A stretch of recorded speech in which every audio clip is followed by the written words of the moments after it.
करपाक जाय, कारण ही नवी शैक्षणिक पद्धत आसा. जशें आमी म्हणटात पयलीं पासून चलताले, महाभारतान जर पळयलें जाल्यार एखादो व्यक्ती जर बरो धनुर्विद्यार जाता जाल्यार ताका ते धनुर्विद्याचें शिक्षण दिताले.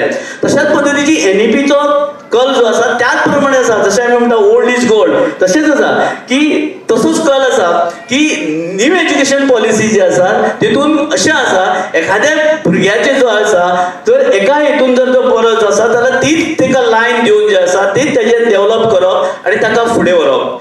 आनी हांगा न्यू एज्युकेशन पॉलिसी जे आमी पयलीं जे आशिल्ले ओल्ड एज्युकेशन आमी म्हणटा की ब्लॅकबोर्ड आणि चॉक जो आसा, चॉक आणि ब्लॅकबोर्ड आता ग्रीन बोर्ड आयल्यार हेजो संबंध चड येतलो. नव्या एज्युकेशन पॉलिसीन हाजो संबंध ना. Fully activity based education, fully activity based education. आणि हे एक्टिविटी बेस्ड एज्युकेशन असताना लर्निंग आउटकम जो आसा पळय न्ही, लर्निंग आउटकमाचेर ताजो मुख्य तेजो भर आसतलो की भुरग्यांक जे आसा जे शिकयलां भुरग्यांक जर ताका येता काय ना. आमी म्हणटात वाचन म्हणटात, वाचन आनी लेखन ही फक्त एक कौशल्य आसात, इट इज अ स्कील. पूण कशें आसा भुरग्यांक जर वाचन येता, भुरगो एक शब्द वाचता जाय जाल्यार तो ताका तेजो अर्थ समजता काय, हे महत्वाचे आसात. Experiment based education, new education policy experiment based education म्हणजे भुरग्यांक ते प्रत्यक्षान ते दाखोवप आनी तांचे कडल्यान ते करून घेवप. अशा प्रकारचे एज्युकेशन जे आसा नवे एज्युकेशन पॉलिसीन आसा हेची जाणीव पालकांक येवची. एक गोष्ट म्हणटा ती आमी सगळ्यांनी म्हणजे मदलेच्या काळात ताजी चर्चा जाताली आनी ताजे खूब मोठो प्रभाव पडटलो. तो म्हणजे की गुणात्मक म्हणजे मूल्याधिष्ठित शिक्षण म्हणजे मूल्याचेर म्हणजे एखादो विद्यार्थी शिकता आसतना ताका मूल्यांक आसत जर जायत, ताका आपूण कसो वागचो कसो उलोवचो हेंच तर ताका येना आसत जर जायत न्ही जाल्यार असो विद्यार्थी शिकून कसलें काम आसता तो.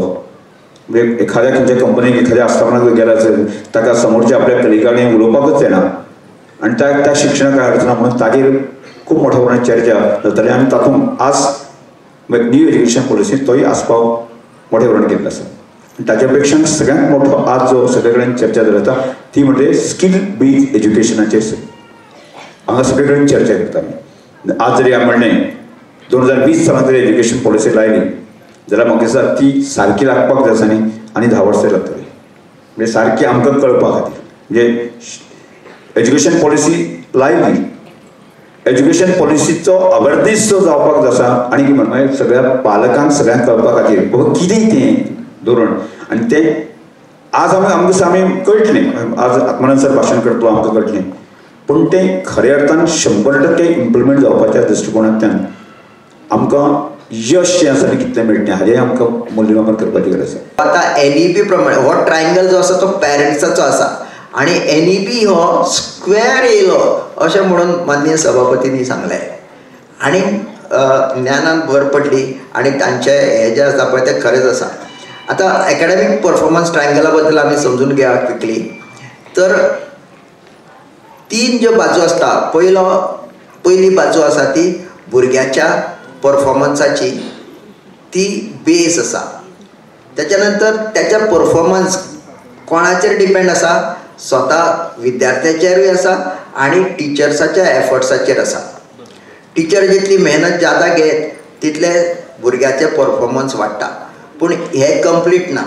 ते कंप्लीट करपा खातीर जो आसा तो पॅरंट्स एफर्टची बाजू जी आसा ती जाय पडटा, तेन्नाच हे तिकटे जे आसा ते स्ट्रॉंग जाता.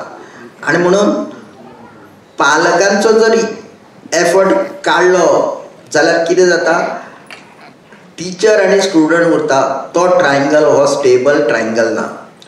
म्हणून सगळ्यांत चड जर स्ट्रॉंग एफर्ट्स कोणाचे जाय ते तर पॅरंट्साचे जाय. आनी म्हणून जेन्ना 10वीचो 12वीचो रिजल्ट येता त्या वेळार सगळी कडेन कोण कोण टॉपर येयले त्यांची कोणी कितली पर्संटेज घेतली त्याची चर्चा जेन्ना चलता अनेक जाण पालक भुरग्यांक घेवन म्हजे कडेन कावन्सिलिंगाक बी येता. नॅचरली ते डेवलप जाल्ले आसा पयलींच्यान. आनी तेन्ना म्हज्या लक्षान अशें आयलें की जे टॉपर्स आसात ते बेस्टेड टॉपर्स ना, त्यांचे दोनूय पॅरंट्स सक्रिय आसा तेच भुरगे टॉपर येयल्ले आसात.